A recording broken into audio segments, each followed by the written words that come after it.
Доброе утро, Якутия! Доброе утро, город Якутск! На календаре уже 3 июля, второй месяц якутского лета. И вместе с вами всю эту неделю буду я, Ирина Григорьева. Я рада, что вы встречаете это утро вместе с нами на телеканалах Якутия-24 и НВК Саха. И давайте узнаем, о чем мы будем говорить сегодня. Сегодня в стране свой профессиональный праздник отмечают дорожные полицейские, а именно сотрудники инспектора ГИБДД. И в рамках этого дня мы узнаем, с какими показателями они встречают свой профессиональный праздник. Далее расскажем несколько мировых новостей и плавно перейдем к нашей рубрике «Совет юриста», где мы расскажем о том, как вернуть электронные авиабилеты. Тема очень актуальна, так как сейчас горячая пора летних отпусков.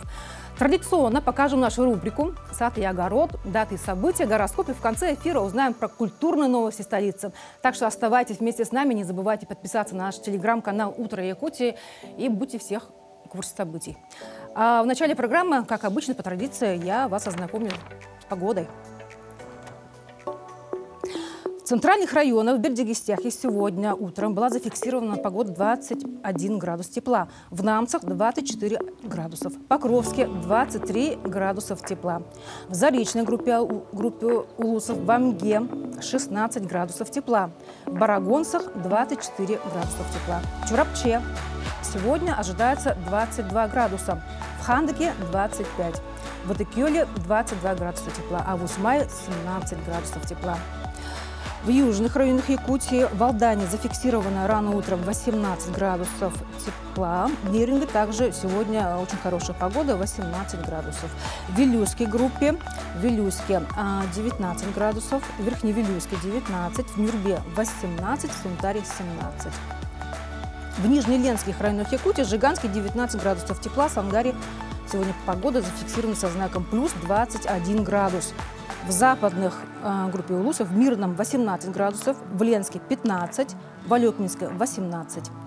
В Колыме-Индигирской группе улусов сегодня в Зырянке 21 градус, в Среднеколымске 17 градусов тепла, в Чирском 15, в Уснере 21 градусов со знаком плюс, в Хану 23 градуса, в Белой горе 21, в Чакурдахе 13. В Янской группе улусов в Батагае была зафиксирована 20 градусов тепла, в Батагае-Алыта 17 градусов, в Депутатском 16. На северо-западе Якутии сегодня ожидается также более-менее теплая погода, но в Оленьке зафиксировано рано 12 градусов, в Саскалахе 5, а в Тиксе 4 градуса. В Якутске температура воздуха на 6 утра составила 24 градусов тепла, более-менее прохладно по сравнению с прошедшими выходными. Да. Атмосферное давление 746 метров ртутного столба, ветер северо-западный метров в секунду.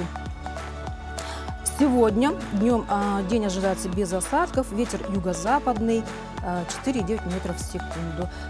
Температура днем составит 31-33 градуса тепла. Ну и прежде чем начать наше утро, я бы хотела вам задать такой вопрос. Какое утро вы считаете идеальным? Например, мое идеальное утро – это, конечно же, хороший сон, очень вкусный завтрак, очень крепкий вкусный кофе, и я включаю телевизор. Ну, естественно, вы знаете, какой канал я включаю, но давайте мы узнаем, да, вот с таким вопросом. Кстати, вот наши коллеги вышли на улицы города Якутска, чтобы узнать, какое утро они считают идеальным. Идеальное утро? Да. То, что обязательно светило солнышко, было горячее кофе. Мое идеальное утро – это когда солнце светит, все живы, здоровы. Доброе, с хорошим настроением, солнечное. Идеальное утро, когда человек хорошо выспался. Идеальное утро, когда утром с настроением встал. Это, наверное, и погода хорошая, не так слишком жарко. Когда ты просыпаешься, кофе пьешь, и все, рано утром идешь на работу, и тебя там только ждет хороший заказ. Идеальное утро, когда меня никто не будет, сама собой лежу. Это идеальное утро. Идеальное утро? Да. Когда не надо вставать на работу. Ну да. Отдых – это главное. Сегодня в мире отмечают День шоколадных вафель, День тайной дружбы и День благодарности кондиционеру. Какие еще праздники отмечаются сегодня, в календаре узнаем из нашей рубрики «Даты события». Сегодня Международный день отказа от пластикового пакета и День ГИБДД. По народному календарю сегодня отмечается День епископа Потарского Мефодия. На Руси к этому дню на полях поспевали хлеба и на них слетались перепела. Это день в истории. В 324 году состоялась битва на Андрианаполе между войсками римских императоров Константина и Лициния. В 987 году Гуго Капет в соборе города Нуайон коронован королем Франции. Закончилась эпоха правления династии каролингов. В 1528 году Папа Римский Климент VII специальной буллой узаконил орден монахов-капуцинов, главная цель которого – борьба с идеями реформации.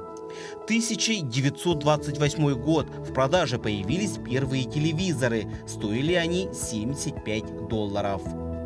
1936 год. Постановлением Совета народных комиссаров создана Госавтоинспекция. В 2006 году астероид 2004 XP-14 пролетел на расстоянии 432 километров от поверхности Земли. В этот день родились. В 1423 году Людовик XI, король Франции, из династии Валуа. В 1881 году Наталья Гончарова, русская художница-авангардистка, график, театральный художник. В 1924 году Владимир Богомолов, советский и российский писатель.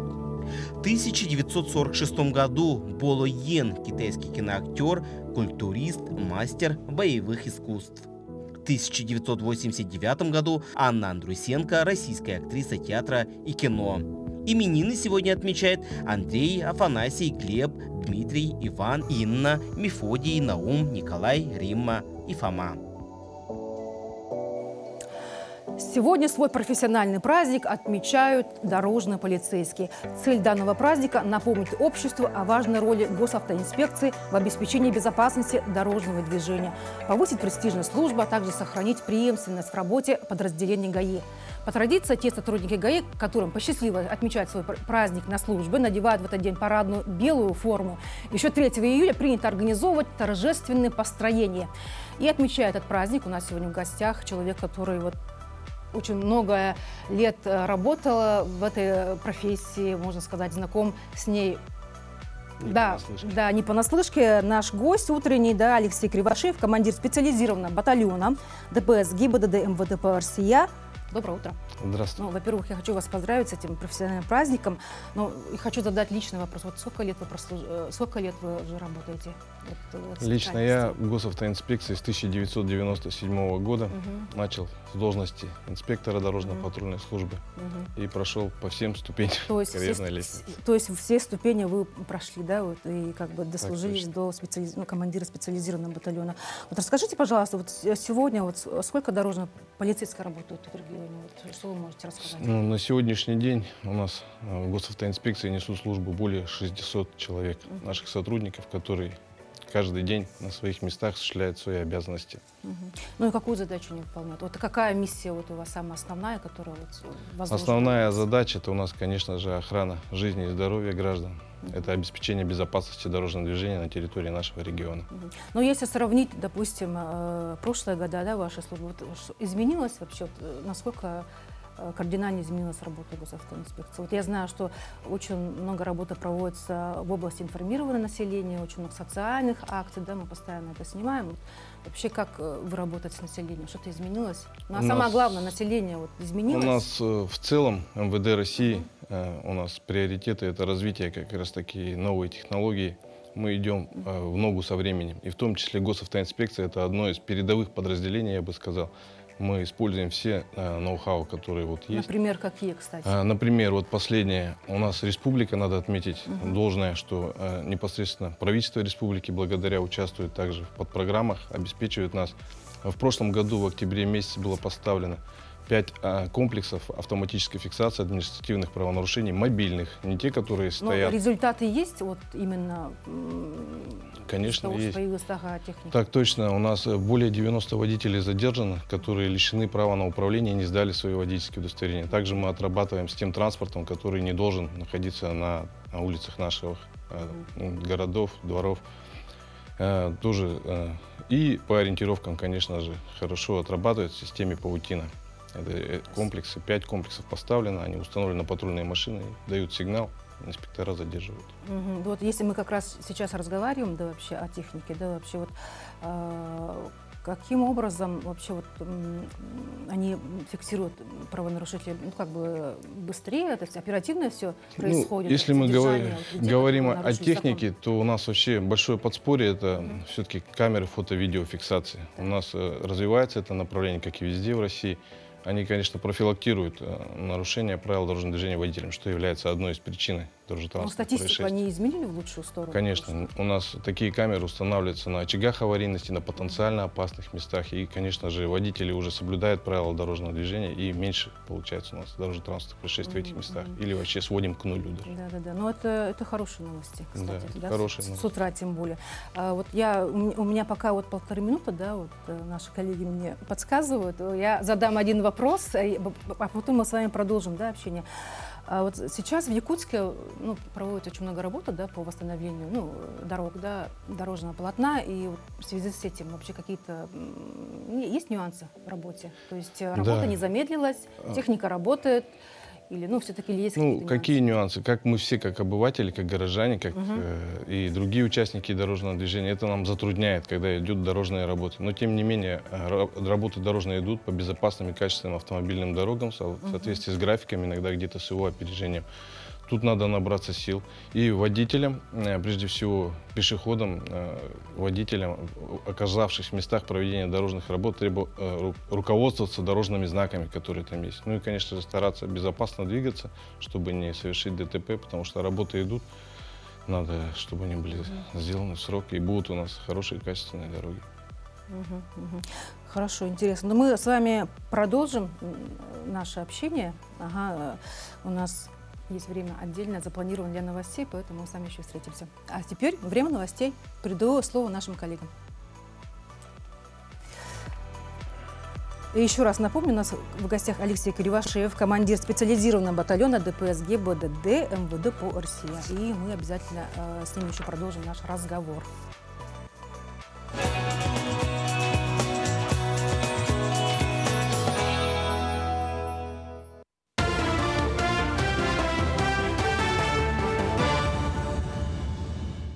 Доброе утро, коллеги. Последние новости к этому часу. Президент России поручил Кабмину рассмотреть вопрос увеличения максимального размера льготной ипотеки для семей с 3 детьми. Доклад по данной теме президент ждет до 1 сентября 2023 года.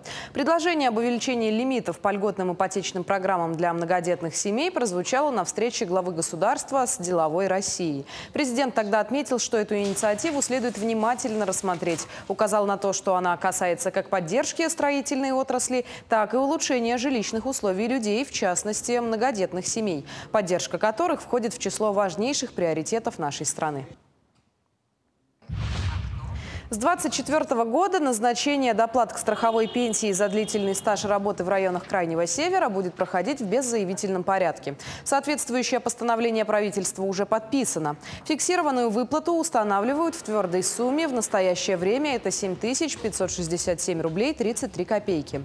По действующему законодательству право на повышение фиксированной выплаты к страховой пенсии имеют люди, проживающие в районах Крайнего Севера и местностях, приравненных к ним. Повышение фиксированной выплаты к страховой пенсии происходит за счет установления районного коэффициента. Его определяют в зависимости от местности проживания. Министерство труда предложило определить примерный порядок организации социальной занятости инвалидов. Реализацию предложено проводить в 3 этапа. На первом этапе будут оцениваться навыки, способности и предпочтения инвалида к труду и социальному взаимодействию. На втором планируется проводить индивидуальное обучение инвалида элементарным навыкам и умениям, необходимым для выполнения подобранного вида деятельности. А на третьем создавать условия для адаптации инвалида к деятельности в рамках социальной занятости. Срок вступления в силу проекта приказа предполагается с 1 сентября 2023 года. Женскую консультацию в Мирном после ремонта планируют открыть в сентябре. В отделении докрашивают стены, проводят освещение. Об этом рассказала главный врач районной больницы на встрече с Ольгой Балабкиной. Заместитель председателя правительства Якутии прибыла в Мирный с рабочим визитом. Делегация осмотрела женскую консультацию, роддом, приемный покой. В роддоме уже стартовал ремонт, начали менять кровлю. Объекты здравоохранения ремонтируют за счет федеральных и районных средств. Мы уже видим существенную разницу, которая была ранее, тогда, когда происходила и переноска кислорода баллонами, были высокие нагрузки. Сегодня это уже современное оборудование, которое позволяет спасать жизни многих людей. В Якутске проходит профориентационная ярмарка для абитуриентов. Учебные места и хорошие знания предлагают более 40 учебных заведений со всей страны. Профориентация – это единственный образовательный контент не только для Якутии, но и Дальнего Востока нашей страны. В рамках учебной ярмарки будущие студенты смогут выбрать свою будущую профессию и учебное заведение высшего и среднего профессионального образования. Также, кто уже определился с местом обучения, на месте могут подать документы и пройти полную консультацию об учебном заведении.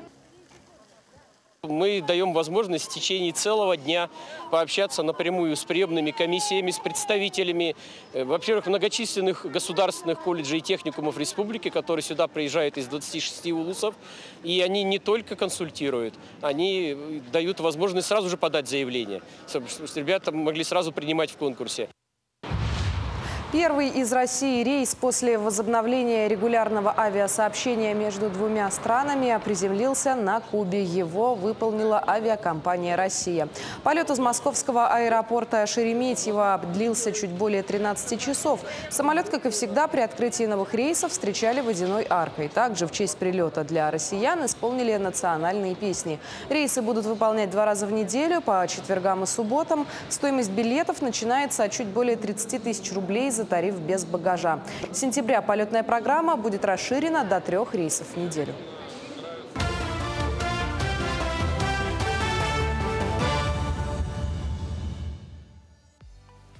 Доброе утро, Якутия. Я приветствую всех тех, кто сейчас только присоединился к нашему прямому эфиру.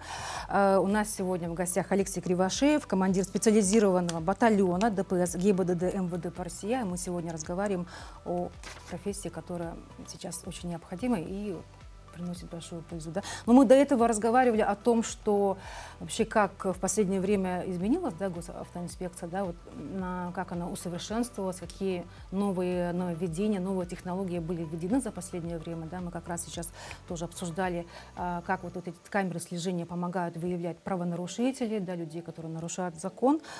И как раз, да, продолжая вот эту вот стилистику нашего общения, да, вот хотелось бы, конечно, задать, может быть, не утренний вопрос, да, все-таки, несмотря на то, что большую работу проводит госавтоинспекция, большая работа проводится в области информирования населения, все-таки количество ДТП увеличивается. Вот все-таки вот по вашим наблюдениям многолетним, да, почему это происходит и почему все-таки люди продолжают нарушать закон?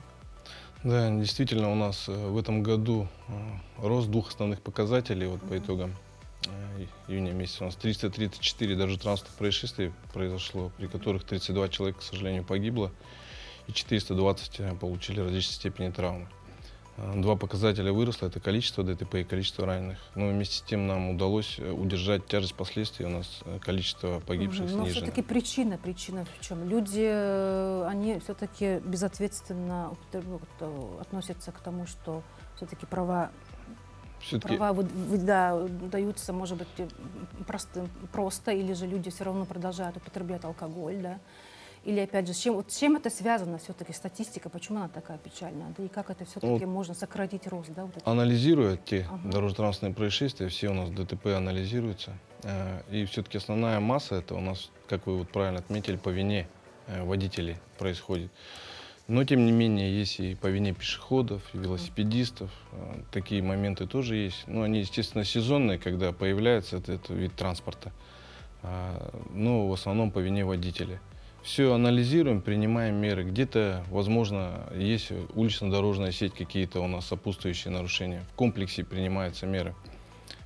Поэтому тут нельзя сказать, что где-то кто-то. Но по проинформированию, по правовому, конечно, мы отрабатываем. У нас, вот, например, с начала этого года уже было снижено количество ДТП, и сейчас идет с водителями в нетрезвом состоянии. То есть работа, та, которую мы проводим, она дает о себе знать. На всех, как говорится, площадках мы говорим об этой проблеме. Нетрезвый водитель — это проблема, так и остается. У нас все равно число, количество этих ДТП снизить или свести к нулю у нас практически не получается. У нас все время... Но в любом случае очень большая работа проводится. И так точно. Правоприменительная большая работа проводится, во взаимодействии с всеми органами, профилактики проводится работа. Буквально всем. Работают очень много людей, как раз вот все ваши коллеги отмечают свой профессиональный праздник. Да, вот, вообще, чьи имена вы можете вот сегодня отметить все-таки? Вот, чем гордится региональное управление ГИБДД? Кого вы можете вспомнить? Может быть, вот есть коллеги, которые вас удивили. Вот, ну и вы же очень долго работаете. Вот, у нас большая работа ведется у нас с ветеранской организацией. У нас хороший совет ветеранов. Из ветеранов я могу вспомнить Лев Владимирович Рабинович. Очень большую часть, всю свою часть, можно сказать, жизни отдал госавтоинспекции. Только вот нынче он покинул наши ряды. Ну и то остается с нами, участвует во всех наших мероприятиях. Конечно же, Максимов Дмитрий Дмитриевич, тоже ветеран, один из тех, кто, один из первых тоже, который большой вклад внес в развитие госавтоинспекции республики. Соловьев Сергей Степанович, Кривошапкин Виталий Иннокентьевич и многие другие. Из тех, которые действующие, можно смело назвать вот, Мартынова Лариса Николаевна, начальник, старший инспектор УАР, анализирует вот как раз все эти ДТП. Гуляева Елена Владимировна, она пропагандист, у нас всю жизнь работает в управлении ГАИ. Миназев Рашид Уршатович до сих пор в строю, несмотря на то, что уже ушел на пенсию, но тем не менее работает у нас до сих пор. Ну, а все, каждый на своем месте вносит вклад, поэтому всех отметить много, говорю, можно перечислять. Да, список еще ваш не бесконечный, все, просто не хватит времени. Да, это, можно сказать, золотой список, да, вот ГИБДД. Вот, а какие мероприятия сегодня запланированы? Вы как вы собираетесь отмечать вот свой профессиональный праздник? Ну, у нас это поздравление личного состава, конечно, это отличившиеся, награждение. Будем собираться. Есть вот какие-то вот традиции, можно сказать, вот, что, вот, не знаю, там, допустим, вот в США, да, когда заканчивают колледж, они там бросают вверх там свои, там, ну как это называется, да, головной убор. А у вас что-то такое есть, вот, когда вот... Ну, мы все несем службу в парадной форме одежды, это у нас белые рубашки. Мы работаем, ну, естественно, это построение, отдача приказов, поздравления личного состава. Вот это наша традиция, они никуда не уходят. Ну и в этот день все-таки стараемся быть водителей. К нам поздравляют нас, мы с водителями отрабатываем тоже так же доброжелательно все. Да, Алексей, ну я вас поздравляю, не только вас, но и всех ваших коллег с этим замечательным праздником. Желаю, чтобы ваша работа была плодотворна, приносила радость людям. И, конечно же, чтобы, естественно, чтобы не было плохих происшествий, чтобы ваше идеальное утро было добрым, хорошим и без происшествий. Поэтому наши коллеги вас всех поздравляют. Спасибо. Спасибо вам большое за то, что вы сегодня рано утром подошли. Ну а мы продолжаем наш эфир и теперь переходим к новостям из других регионов мира и социальных сетей. Так, житель Челябинска Дмитрий Шишкин вот уже 3 года бесплатно стрижет бездомных людей. О том, почему он начал заниматься этим делом и кто поддерживает, подробнее в следующем материале. На кадрах Дмитрий Шишкин обустраивает уличную парикмахерскую, ставит стул и раскладывает на земле чемоданчик с инструментами. Основная работа у Дмитрия в салоне красоты, но раз в 2-3 недели парикмахер приезжает с медицинской организацией бесплатно стричь людей, попавших в сложную ситуацию. Было такое, что приходила женщина, ей надо было у него было длинные волосы, у него были. И я прям, как делал короткую стрижку, и она пошла потом, зеркала не было, и стояла машина. И там, вот, посмотрите туда. И она посмотрела в зеркало, вот именно машины.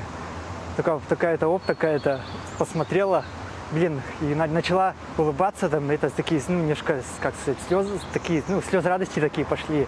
Это действительно было так-то прикольно, приятно за этим наблюдать. Это некий отклик такой пошел, что, может, ради этого 3 года я езжу, может, ради этого, вот этого случая какого-то. В 2018 году, как только мы начали проект, уже спустя год, Дима написал ВКонтакте о том, что «Здравствуйте, меня зовут Дима, парикмахер, и хочу попробовать начать подстригать ваших бездомных людей, хочу ваш проект как волонтер». Я не могу допускать людей с улицы, надо понимать, что за люди, перед тем, как начали работать с бездомными людьми, поэтому мы с ним встретились, поговорили, смотрю, что парень такой очень даже неплохой, позитивный, и вижу, что он прямо хочет помогать. Очередь к Дмитрию выстраивается еще до его прихода. За день он успевает подстричь 8-10 человек. Как правило, бездомные сами говорят, какую стрижку они хотят. Стригаю бороды, и что-то часто бывает, вот человек стоит вот напротив, я постригаю бороду.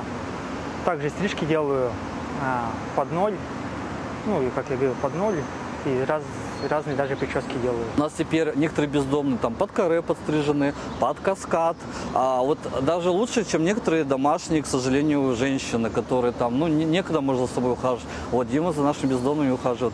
А мальчики у нас подстрижены там под ирокез, как хочешь, там под теннис, не под теннис. В общем, Дима большой у нас молодец. Другая клиентка Дмитрия призналась, что пришла подстричь волосы короче из-за жаркой погоды. Парикмахер рассказал, что познакомился с руководителем благотворительной организации «Другая медицина» Евгением Косовских в социальных сетях и предложил свою помощь. Вместе они открыли сбор пожертвований. На собранные деньги парикмахер купил беспроводную машинку для стрижки волос. С ней значительно легче работать на улице. Сергей приходит 2-й раз уже. Мы делаем молодежную стрижку, обновляем ее и продолжаем дальше. Раньше Дмитрий трудился парикмахером в психоневрологическом интернате, поэтому хорошо понимает особенности подобной работы. Работал в психоневроинтернате, тоже там подстригал, тоже как уходом, занимался неким. Для меня это не ново, просто захотелось попробовать, как это на улице будет, как это будет, в таком в уличном формате будет. И появился, Евгений появился, доктор Женя, грубо говоря. Я ему написал. Дмитрий убежден, каждый человек заслуживает быть красивым. Мы продолжаем делиться интересными новостями. И сейчас мы хотим показать сюжет из Средней Азии, а именно из Республики Узбекистан, где в последние годы бурно развивается туризм, а привлекают сюда иностранцам местным шелком. О том, как это происходит, прямо сейчас. Фабрика «Йодгорлик», расположенная в городе Маргилан, является крупнейшим производственным объектом на территории региона и внедряет в работу новые технологии и станки. При этом на ней сохраняется и цех, где весь процесс выделки и производства тканей проходит вручную, что привлекает сотни туристов. На кадрах видно, как сотрудники предприятия собирают коконы шелкопряда и вымачивают их в горячей воде, чтобы можно было сплести нить. Вся ткань, которую вы видите здесь, произведены на фабрике. В первую очередь шелк изготавливается из коконов. Около 1 килограмма коконов замачивается в горячей воде. Они смягчаются при 50 градусах тепла и разделяются на нити. Это около 30-40 коконов соединяются в одну нить. Следующий этап – это отбеливание. Нити отбеливают пеплом и веществом пероксида. Затем работники окрашивают нити и ткут ткани с традиционными узорами, чтобы пошить платки, халаты и шарфы, которые туристы могут купить в магазине на территории фабрики.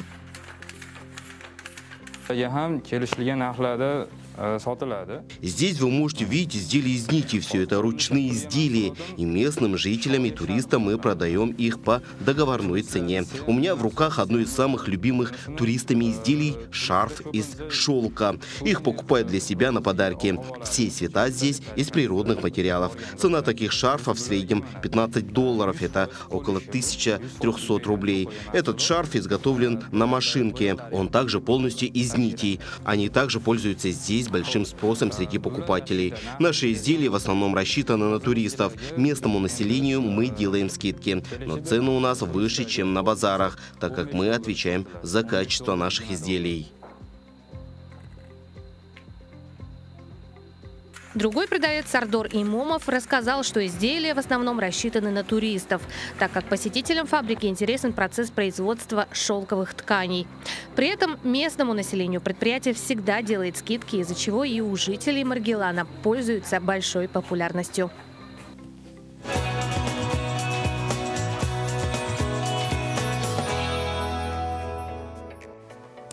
Июль – это время года, самая горячая пора у большинства авиакомпаний. Сезон отпусков не дает как компаниям, так и туроператорам не сидеть на одном месте. Билеты, как мы с вами знаем, раскупают как горячие пирожки. Но порой бывает так, что билеты нужно возвращать из-за разных ситуаций. Как это правильно делать, на что обращать внимание и как правильно вернуть авиабилеты, расскажем в нашей рубрике «Советы юриста».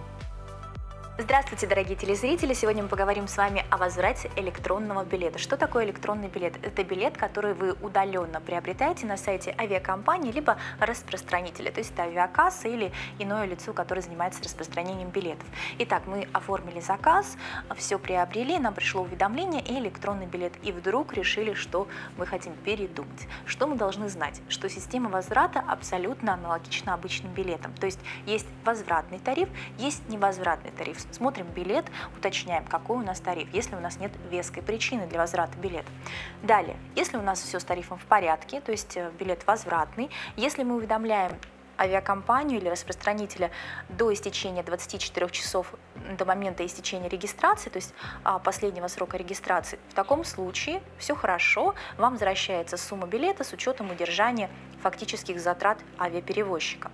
Если мы пропускаем этот срок и в последний момент отказываемся от билета, то взимается штраф в размере 25% от суммы авиабилета. Это обязательно, к сожалению, потому что уже реализовать этот билет намного сложнее или вообще невозможно. Как это происходит? Мы смотрим форму, которую необходимо заполнить. Как правило, форма публикуется на сайте. Это форма заявления о возврате билета. Ее заполняем, направляем, указываем обязательно все данные заказа электронного, да, то есть данные билета, рейса, ваша фамилия, имя, отчество, место, все абсолютно, и способ возврата денежных средств, то есть, например, на карту, с которой происходил платеж, и отправляем по указанному адресу. Если формы на сайте не публикованы, то ее можно запросить. То есть форма должна быть установлена непосредственно распространителем билетов, потому что она, как правило, может немножко отличаться для удобства поиска вашего заказа. Далее, веские причины для возврата билета. Что же это такое? Конечно, это болезнь вас, также родственников, родных, с кем вы летите. То есть есть понятие близкие родственники, в данном случае именно для возврата билетов это установлено, это ваша семья, супруг, дети, бабушки, дедушки, сестры, братья, тоже в этот список входит. Вот если есть подтверждающие документы, что именно их болезнь привела к тому, что необходимо срочно отказаться, болезнь, еще какие-то более веские обстоятельства, да, семейные, вот, необходимо срочно отказаться от билета, вам возвращается даже по невозвратному тарифу вся стоимость билета с учетом там прямых издержек. Вот так он установлен возврат.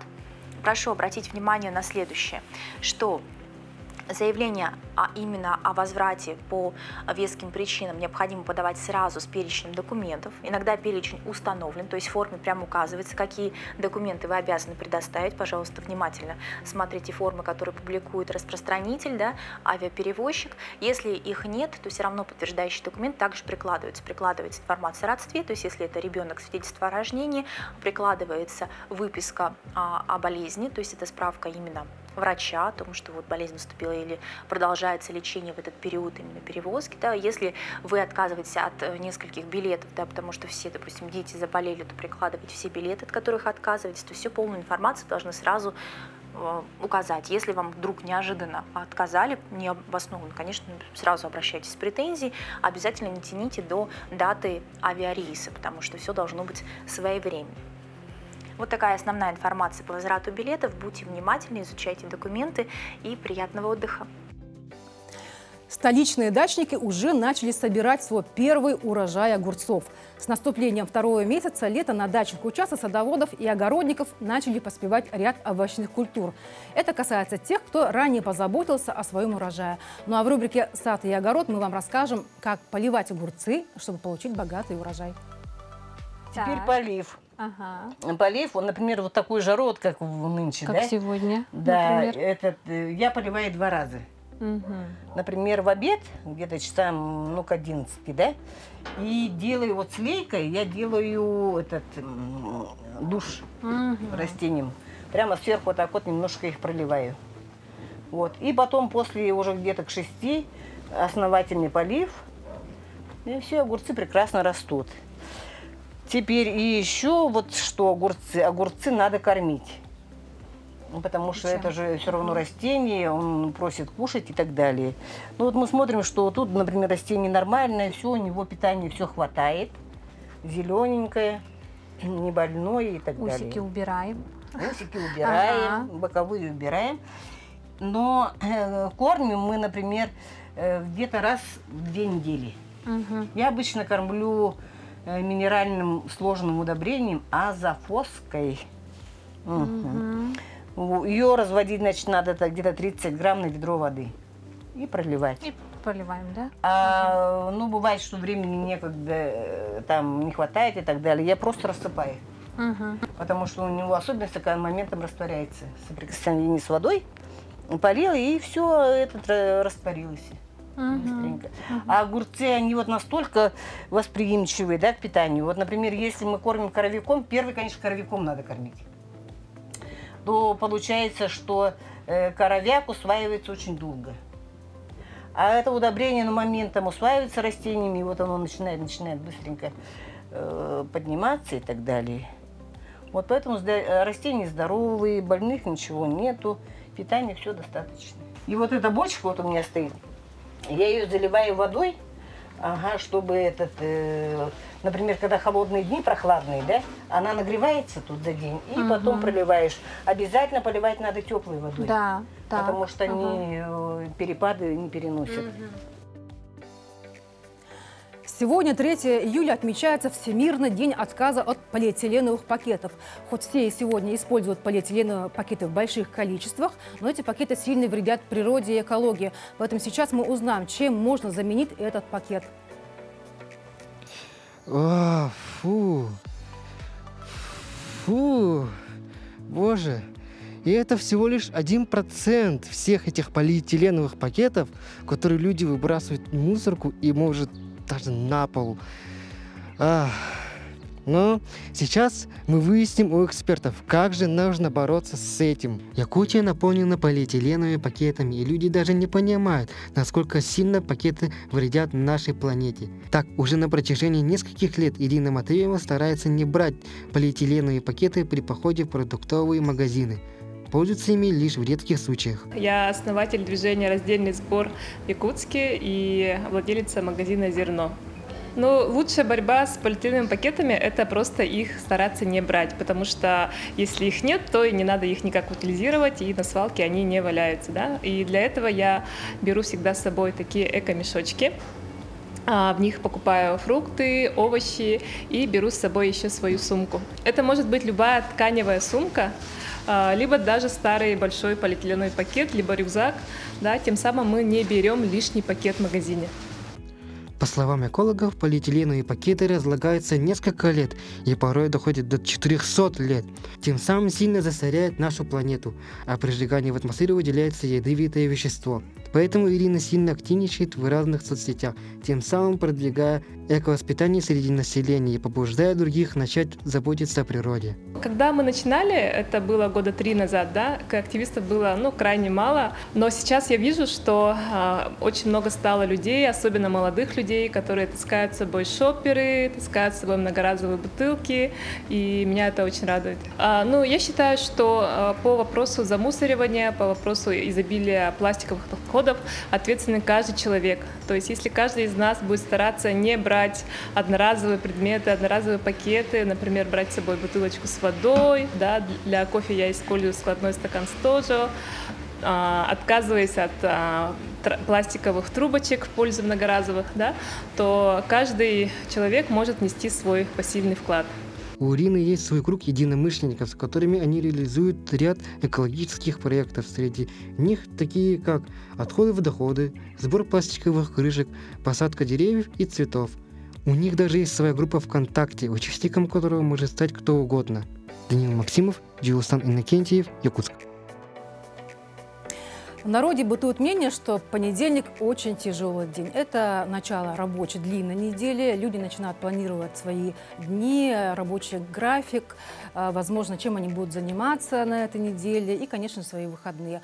Многие люди, кстати, очень многие проверяют, верят гороскопу. Давайте узнаем, что же он нам посоветует на этой неделе.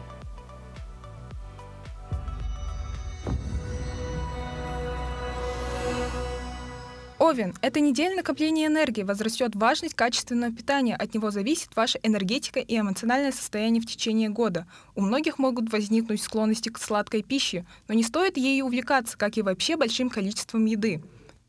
Телец. У большинства не будет никаких проблем со здоровьем, но не исключено и редкое, но недолгое падение работоспособности, снижение физической активности и выносливости. Нужно экономно расходовать свои силы, даже если их немало. Близнецы – энергетический слабый период. Травмам и острым заболеваниям больше всего подвержены область головы и лица. На выходных повышенная травмоопасность. Нужна повышенная осторожность при работе с техникой, электричеством в поездках. Рак – период, когда все уязвимости человека проявляются резко в виде внезапных заболеваний и травм. Уязвимы глаза и вены на ногах. 3 и 18 июля избегайте алкоголя, он может привести к большим проблемам со здоровьем. В эти дни повышенная нервная возбудимость, возможно, бессонница. Лев – представителям знака Льва, которые занимаются творчеством или преподаванием, или тем, чья деятельность связана с выступлениями, этот период может принести успехи. Это также хорошее время для путешествий или поездок, связанных с работой. Дева – это хорошее время для того, чтобы заняться решением жилищных вопросов, например, вложить деньги в недвижимость, начать или продолжить строительство дома, сделать ремонт. Вам удастся все точно рассчитать и тщательно продумать, что позволит выполнить дело блестяще. Весы. Материальная сфера вызывает бурные эмоции, не исключены конфликты, связанные с деньгами, имуществом, карьерой. Многое зависит от вашего умения разрешать конфликтные ситуации, применяя знания психологии и используя жизненный опыт. Скорпион. Проблемы чередуются с возможностями. Иногда негатив может обернуться позитивом, в данной ситуации прибылью или экономией, а возможности могут оказаться иллюзорными. Вы сильно настроены на партнерство и сотрудничество, что может давать вам материальную пользу. Стрелец. Материальный успех возможен через собственный труд, внимательные и ответственные отношения к своим обязанностям. Хорошие отношения с начальством и подчиненными тоже способствуют успехам в профессии, что, конечно, должно принести хорошее вознаграждение. Не исключено удачное вложение денег в выгодное предприятие, но сильно рисковать не стоит, вы можете переоценить свои возможности. Козерог – неоднозначный период. В целом у вас много сил, но вы склонны к перегрузкам, эмоциональным и физическим. Возможно также головные боли, воспалительные процессы, травмы в основном рискуете получить при выполнении работы. Водолей – тихий период, когда в основном проявляются давние хронические болезни или предрасположенности к наследственным болезням. Поэтому лучше не нагружать себя, вести пассивный образ жизни, а лучше сидеть дома или где-то за городом на даче. Рыбы. Сейчас вы в основном подвержены заболеваниям дыхательной системы, возможно, обострение хронических процессов легких. Не исключен бытовой травматизм, поэтому на этой неделе надо быть более осторожными, откажитесь от дальних поездок и от экстремальных видов спорта.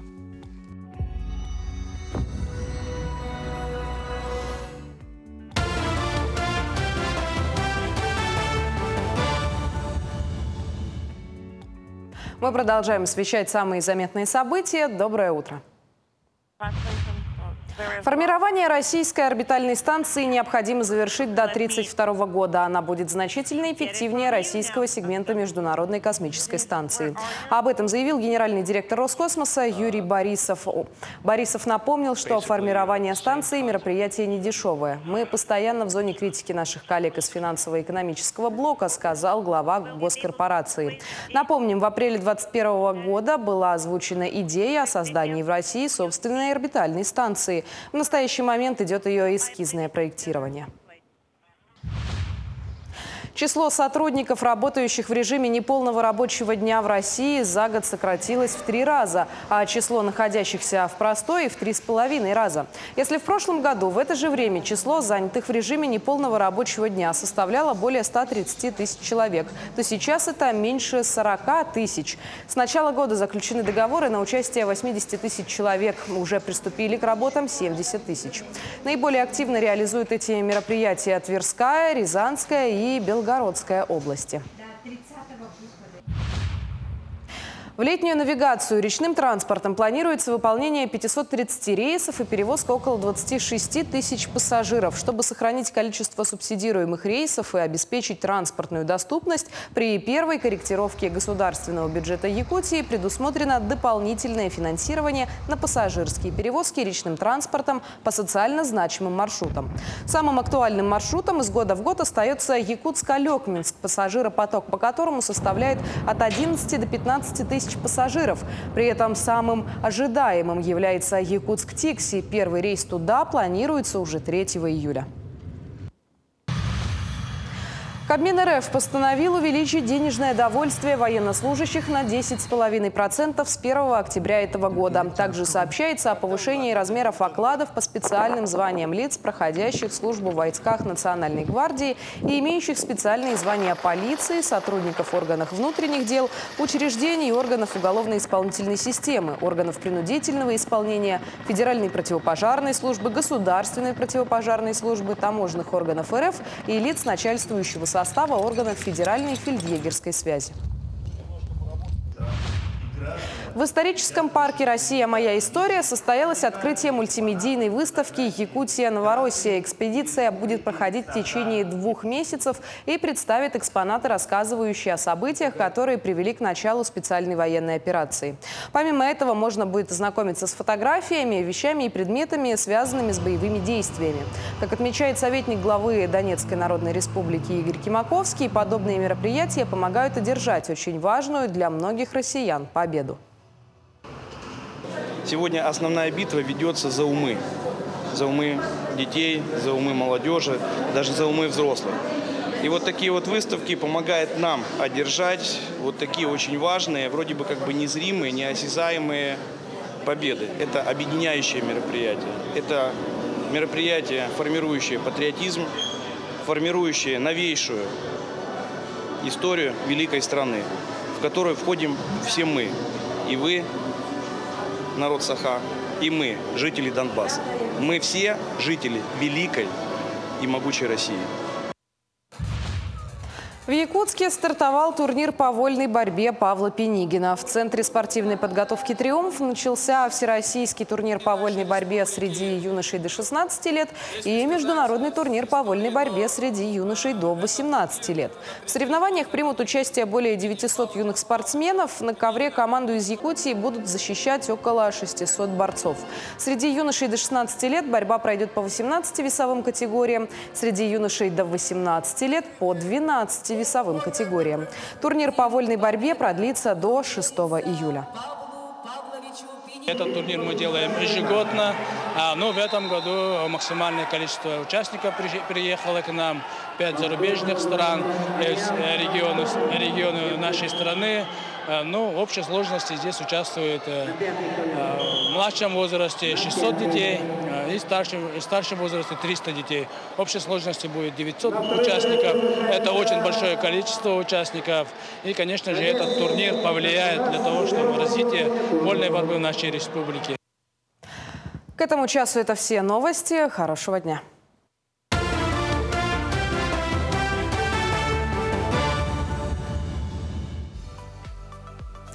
Школьники Якутии участвовали в запуске ракеты на космодроме «Восточный». Ими стали победители Республиканской олимпиады «Старт в космос». Поездка школьников из Якутии на стратегический космический объект страны состоялась благодаря проекту «Старт в космос». И более подробно мы об этом поговорим с нашими утренними гостями. Доброе утро. Я хочу вам представить наших гостей. Это Демиденко Саргалан Егоровна, руководитель секции Восточного регионального отделения Межрегиональной общественной организации Российской академии космонавтики имени имени Константина Циолковского в Республике Саха-Якутия, руководитель проекта «Старт в космос», и Алексеева Алена, ученица 9 класса Амгинского лицея имени Леонида Васильевича Киринского. Доброго утра. Ну что, расскажите, пожалуйста, вот как раз утренняя тематика. Утро, люди просыпаются, Вселенная посылает свои позитивные сигналы в понедельник, чтобы все было хорошо. Вот о чем этот проект, расскажите, пожалуйста. В чем его уникальность и особенность? Добрый день. Проект «Старт Космос» направлен на профориентационную деятельность школьников в рамках подготовки квалифицированных кадров для аэрокосмической отрасли. Проект реализуется с 2018 года при поддержке главы Республики Саха-Якутия Айсена Сергеевича Николаева. Проект был разработан совместно с кафедрой рекламы, связи с общественностью в высокотехнологичных отраслях Московского авиационного института и Амгинским лицеем имени Леонида Васильевича Киринского. Значит, сам проект, он имеет несколько направлений. У нас есть олимпиадное движение, у нас есть направление юноармейцев воздушно-космических сил в рамках гражданского военно-патриотического воспитания.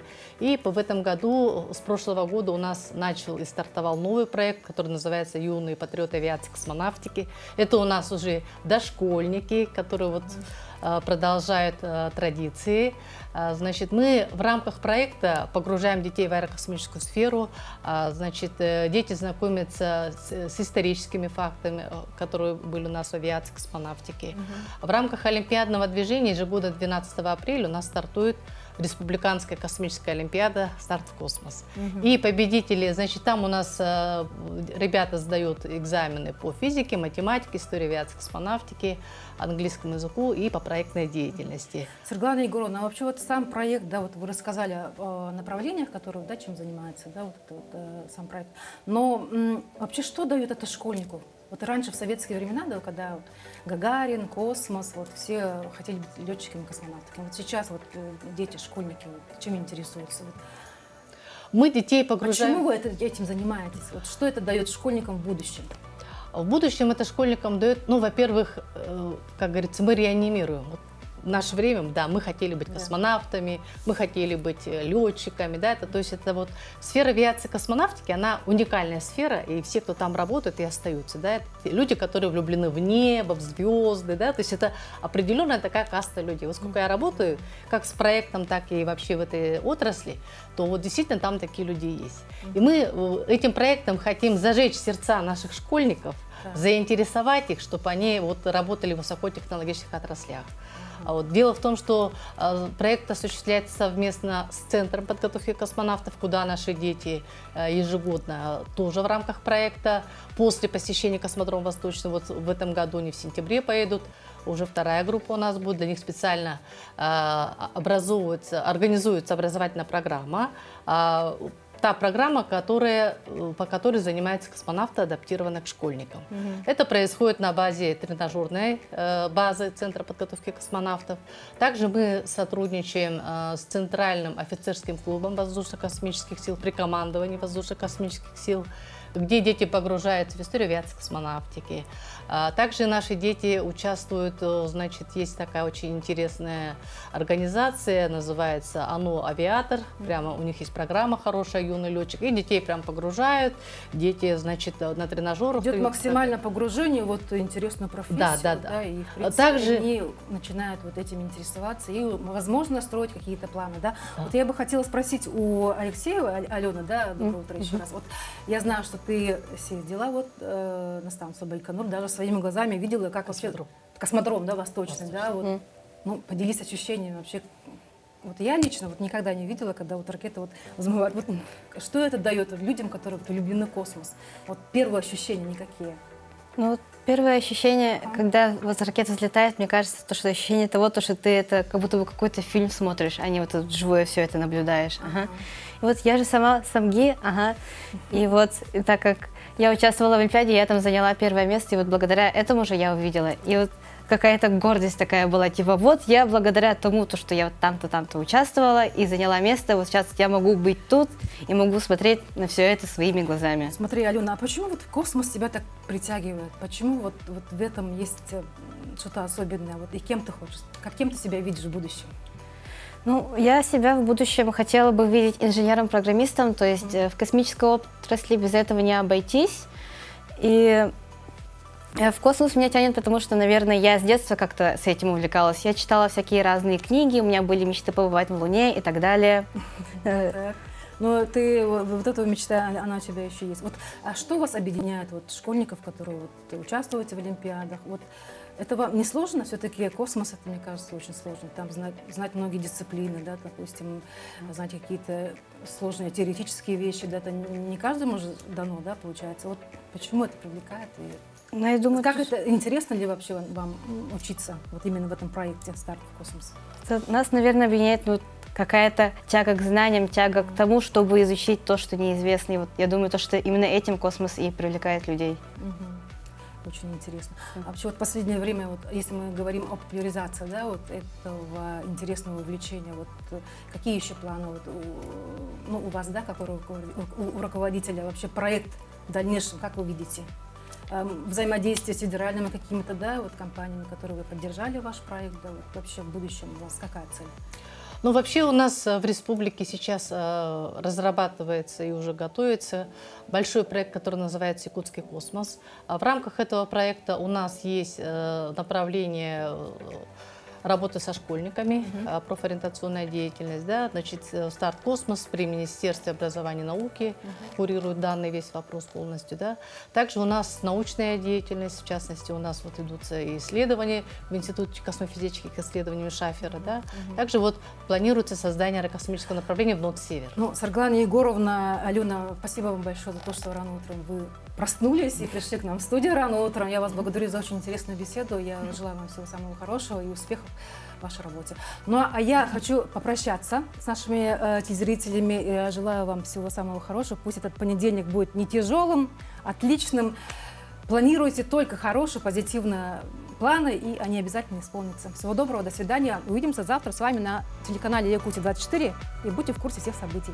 До свидания. Спасибо. Выходим.